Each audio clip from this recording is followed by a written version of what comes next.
Êxodo 5, versículo 1.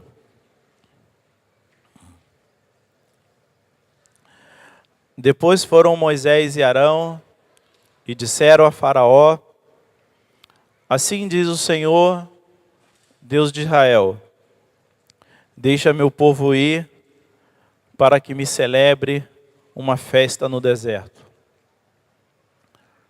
O povo de Israel estava por 430 anos escravos. Em 430 anos passa no mínimo 4 gerações.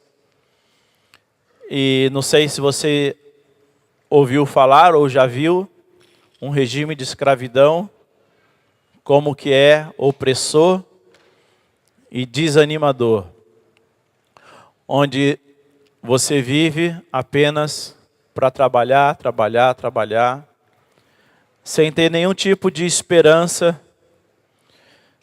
Seus avós foram escravos, seu pai foi escravo, você é escravo e sabe que seus filhos serão escravos. As rebeliões que se tentam são frustradas, porque essa é uma das características de um regime opressor. E você vive sem nenhum tipo de esperança, a não ser o Senhor. Esse era o quadro do povo de Israel no Egito. A Bíblia diz que o clamor deles chegou ao coração de Deus, e Deus resolveu então libertar, e levanta um homem chamado Moisés. E quando Moisés é levantado, o povo não acredita que um dia podiam ser libertos. Nem Moisés acreditava que conseguiria tal façanha diante do tamanho do império e da tirania de Faraó com toda a sua força. Quando Moisés diz essas palavras para Faraó, Faraó zomba de Moisés. Faraó zomba de Deus. E Faraó aumenta mais ainda o fardo que já era pesado, com escassez de alimentos e com muito mais trabalho. E aí então é quando Deus, na sua sabedoria, Deus no seu poder, Deus na sua criatividade, resolve então inverter. Já que Faraó está zombando de mim, então agora eu vou zombar dele. Isso eu não estou inventando, isso está escrito na palavra, e o Senhor resolve então manifestar o seu poder contra Faraó. Precisamos entender que a escravidão do Egito nos representa. Precisamos entender que a prepotência de Faraó representa toda a prepotência e estupidez de Lúcifer.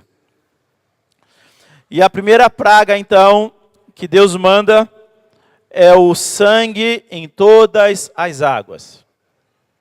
Todas as águas, todos os reservatórios se transformam em sangue. Os magos de Faraó, de alguma forma, imitam a primeira praga. Isso coopera para que Faraó endureça seu coração e não deixe o povo ser liberto. A segunda praga foram as rãs. Diz a Bíblia, de alguma forma, também não consigo entender isso, os magos imitaram. E Moisés, então, quando Faraó diz que vai deixar o povo ir, manda cessar a praga e tem que recolher todas aquelas rãs. E junta uma montoeira de rã, e todas essas rãs amontoadas formam um cheiro terrível sobre todo o Egito. A terceira praga foram os piolhos. Quando chega na terceira praga, diz a Bíblia que os magos não conseguiram fazer igual. E quando chega nessa terceira praga, os magos que não tinham conseguido imitar os piolhos na cabeça de todo mundo, falam assim: isso é o dedo de Deus. Na terceira praga, os magos começam a pensar: esse negócio está ficando esquisito. Na quarta praga, foram as moscas.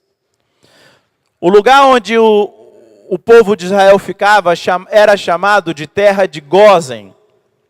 A terra de Gósen era o lugar dos escravos.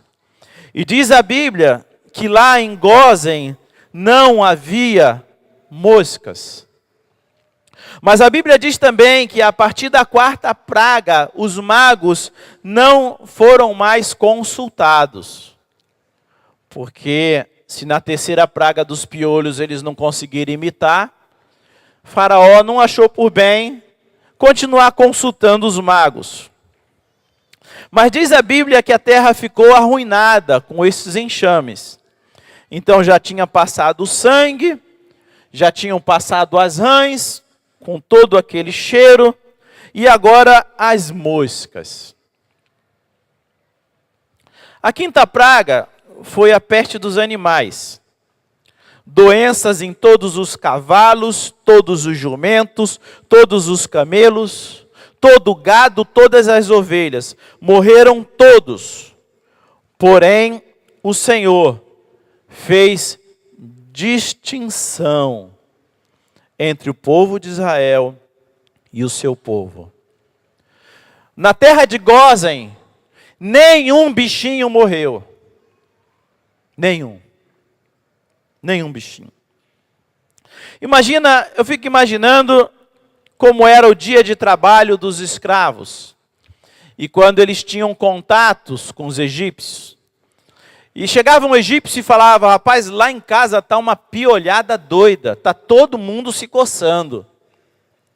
E um israelita diria: como assim? Não, lá não tem ninguém se coçando. Ou então o israelita devia dizer: rapaz, está um negócio lá de rã. Não. Lá na nossa terra não tem rã. A sexta praga foram... e tem mais.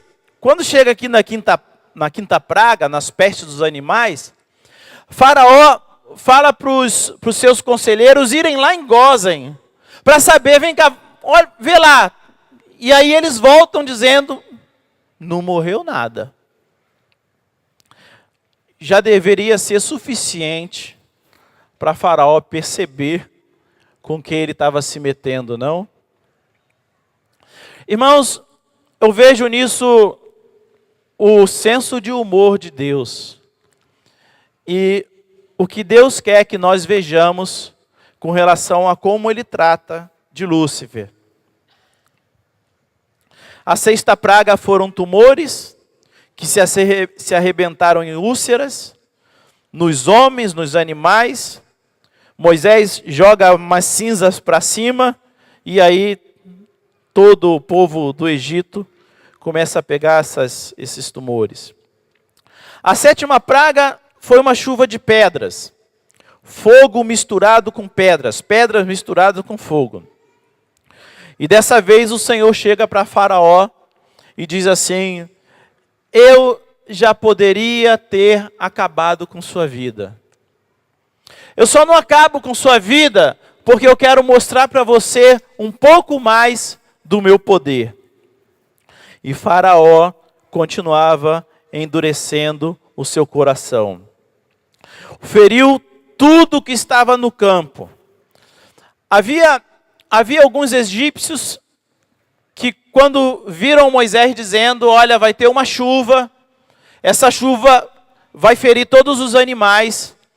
Alguns egípcios creram nessa palavra e esconderam seus animais e eles não foram feridos. Mas a grande maioria foram todos arrebentados. Êxodo Êxodo 9, versículo 34. Tendo visto o faraó que cessaram as chuvas, as pedras e os trovões, tornou a pecar e endureceu seu coração, ele e os seus oficiais. A questão aqui era muito simples, irmãos. A única coisa que Deus queria era a libertação do seu povo, com um objetivo: eu quero que você libere o meu povo para me fazer uma festa no deserto. Deus queria uma festa. A oitava praga foram os gafanhotos.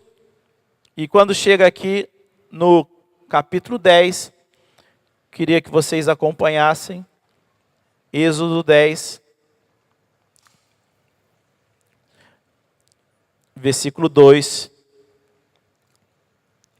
Para que contes aos teus filhos e aos filhos dos teus filhos, como zombei dos egípcios, e quanto prodígios fiz no meio deles, para que saibais que eu sou o Senhor.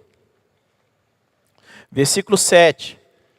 Então os oficiais de Faraó lhe disseram: até quando vos será por cilada este homem?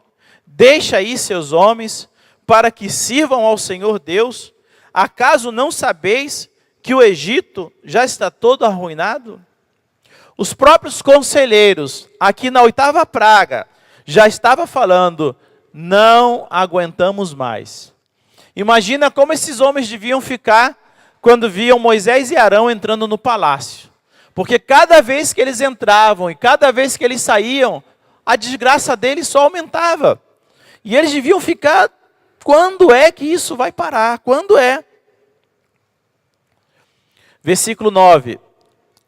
Moisés respondeu: nós temos que ir com nossos jovens, temos que ir com os nossos velhos, temos que ir com os nossos filhos, com nossas filhas, temos que ir com nossos rebanhos, temos que ir com o nosso gado, nós temos que ir porque nós temos que celebrar uma festa ao Senhor. O que Deus queria era uma festa. Deus queria libertar o seu povo para celebrar uma festa com o seu povo no deserto. A nona praga foram trevas. Mas penso eu que era um tipo de trevas diferente, porque diz a Bíblia que era trevas como se pudesse apalpar. Em Êxodo 10 diz assim que eles não viram uns aos outros, e ninguém se levantou do seu lugar por 3 dias. Porém, todos os filhos de Israel tinham luz nas suas habitações. Nenhuma dessas pragas atingia o povo de Deus. Assim como nenhuma das pragas que há no mundo atinge sua vida. O povo de Deus continua sendo um povo protegido, um povo amparado de Faraó e de todas as hostes malignas, porque diz o Senhor que o maligno não o toca. O povo de Deus é um povo feliz, o povo de Deus é um povo alegre, o povo de Deus é um povo próspero por causa da proteção e da guarda de Deus. Deus não mudou a sua história com o seu povo. Êxodo capítulo 12, versículo 40.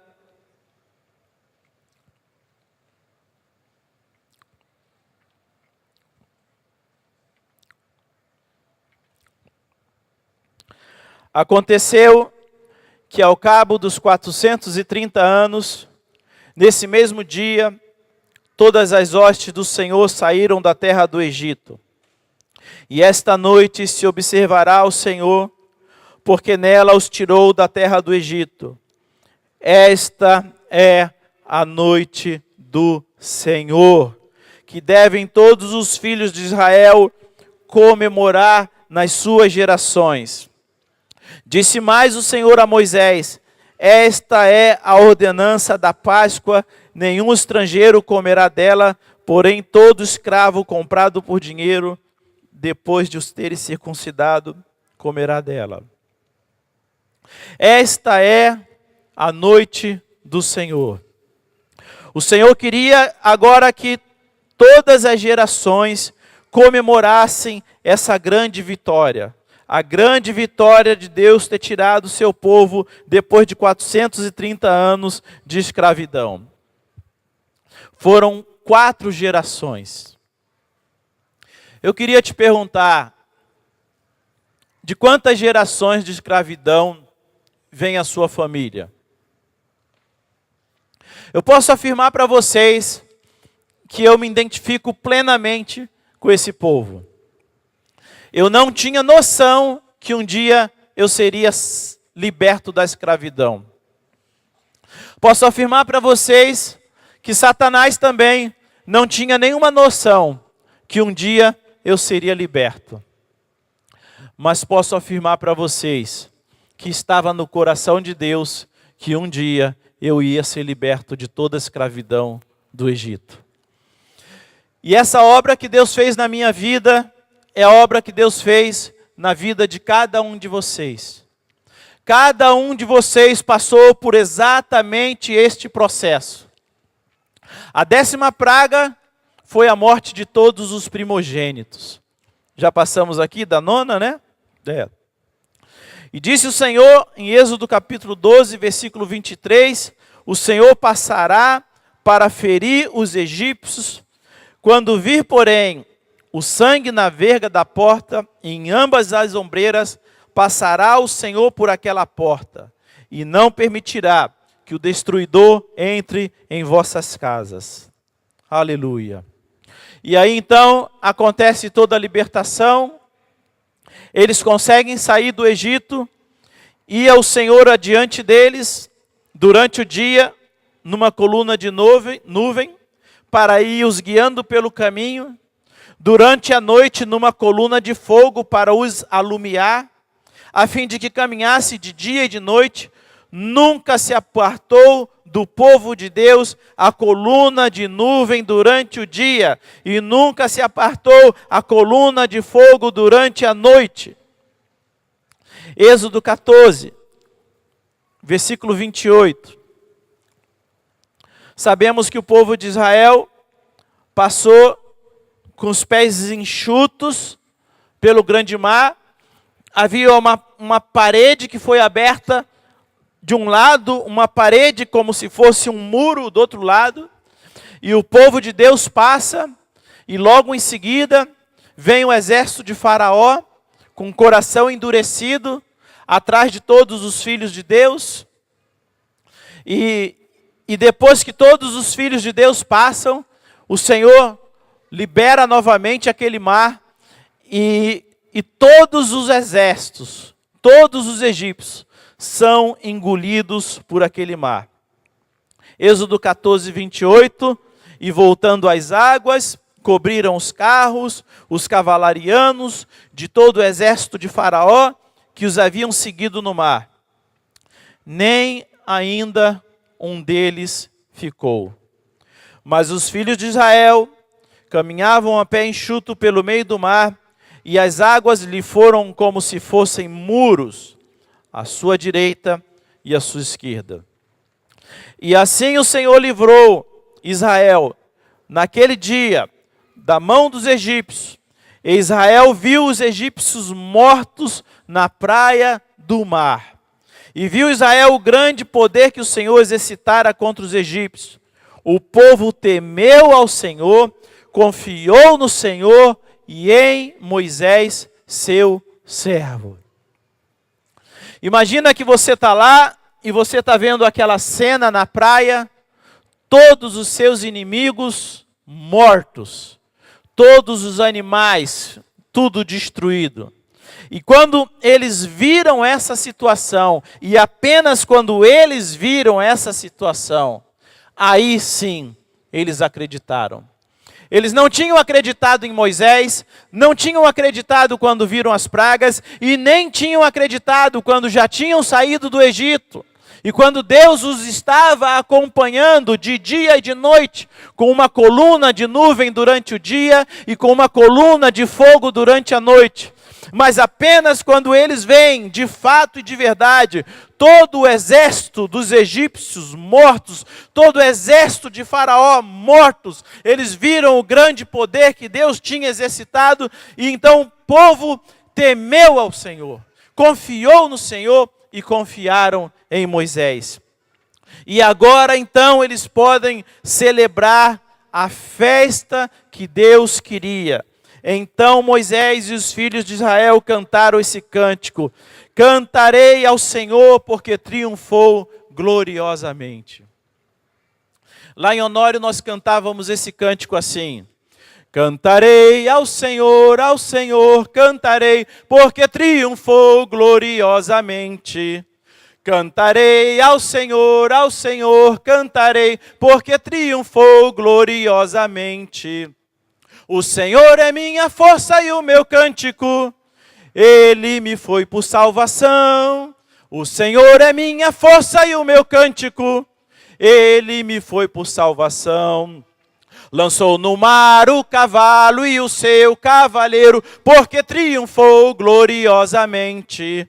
Lançou no mar o cavalo e o seu cavaleiro, porque triunfou gloriosamente. O Senhor é minha força e o meu cântico, Ele me foi por salvação. O Senhor é minha força e o meu cântico, Ele me foi por salvação. Ele é meu Deus, o louvarei, Deus de meu Pai, o exaltarei, exaltarei o seu nome para sempre. Ele é meu Deus, o louvarei, Deus de meu Pai, o exaltarei, exaltarei o seu nome para sempre. O Senhor é minha força e o meu cântico, Ele me foi por salvação. O Senhor é minha força e o meu cântico, Ele me foi por salvação. Ele é meu Deus, o louvarei, Deus de meu Pai, exaltarei, exaltarei o seu nome para sempre. Eles puderam festejar, irmãos. Deus nos chamou para uma festa. Eu estou falando tudo isso apenas para dizer isso para você. Você é chamado para uma festa. Cada encontro da igreja na casa é para você comemorar essa festa. Cada encontrão, irmãos, é para você comemorar essa festa. Você é convidado especial de Deus para essa festa. E Deus quer que você festeje essa festa. Deus quer que você tenha a revelação de que você era esse escravo e de que agora você não é mais escravo. E por causa disso, então, você pode festejar diante do Senhor com todo júbilo. Quero ler com vocês Isaías.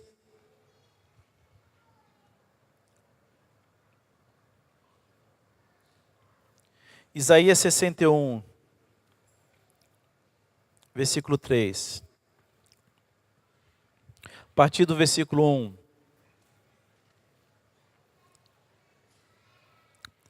O Espírito do Senhor está sobre mim, porque o Senhor me ungiu para pregar as boas novas aos quebrantados. O Senhor me enviou para curar os quebrantados de coração, para proclamar libertação aos cativos, para pôr em liberdade os algemados, para apregoar o ano aceitável do Senhor e o dia da vingança do nosso Deus, a consolar todos os que choram, a pôr sobre os que em Sião estão de luto uma coroa em vez de cinzas, óleo de alegria em vez de pranto, veste de louvor em vez de espírito angustiado, a fim de que se chamem carvalhos de justiça, plantados pelo Senhor para a sua glória. Amém? Como você tem vindo para essa festa, hein?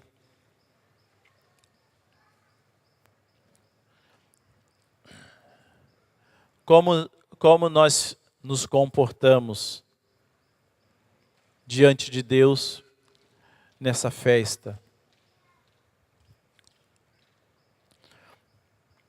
Irmãos, hoje quando eu estava de tarde lendo esses textos, eu ficava chorando quase que o tempo inteiro,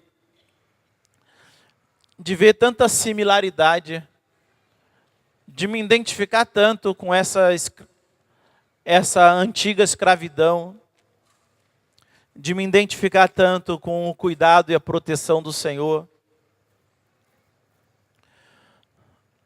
A Bíblia diz que ainda que eu ande pelo vale da sombra da morte, não temerei mal algum. Você já parou para pensar o quanto Deus te protege? O quanto Deus te guarda? Você já parou para pensar o tanto de bens que Deus te tem dado? A fartura que há na sua mesa? O fato de você poder escolher o que vai comer? Nós paramos para pensar e para refletir onde nós estaríamos hoje se não fôssemos alcançados por essa salvação? Onde você estaria hoje? Que tipo de pessoa você seria se Jesus não tivesse te alcançado? Eu penso muitas vezes, irmãos, que há pouca festa no nosso coração. Eu acho que nós deveríamos ser um povo muito mais festivo, muito mais alegres, que a gente aproveitasse melhor esse tempo, que nos sentíssemos mais lisonjeados de poder sermos convidados pelo Senhor para uma festa. Às vezes não consigo entender como muitas pessoas faltam e como chegam no encontro de forma tão pífia. Irmãos, eu não quero ser contagiado por desânimo. Eu não quero isso. Eu quero poder contagiar vocês com meu ânimo. E eu oro ao Senhor para isso. Senhor, não me deixa desanimar.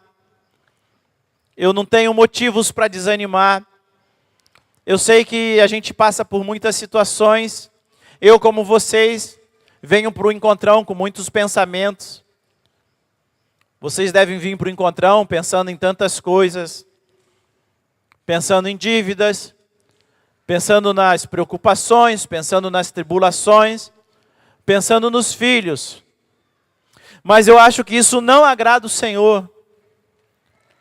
Eu acho que o que Deus quer é que a gente venha para o encontrão pensando na festa. Pensando em festejar. Pensando em tudo aquilo que Deus tem feito por nós. E que nossos corações sejam assim festivos, porque para isso nós fomos chamados. A palavra igreja, ela vem do grego eklésia, tirados para fora, chamados para fora. Fomos chamados para fora do mundo para vivermos em festa, porque o que vai ter no céu é uma festa. Há uma festa de uma ceia te esperando. Diz a palavra que Jesus espera ansiosamente por essa ceia, por essa festa, a festa dele com seu povo. O Senhor quer se alegrar em ti, Ele quer se deleitar em ti. Espero que isso possa despertar um pouco mais seu coração, para você viver com seu coração em mais festa. Amém?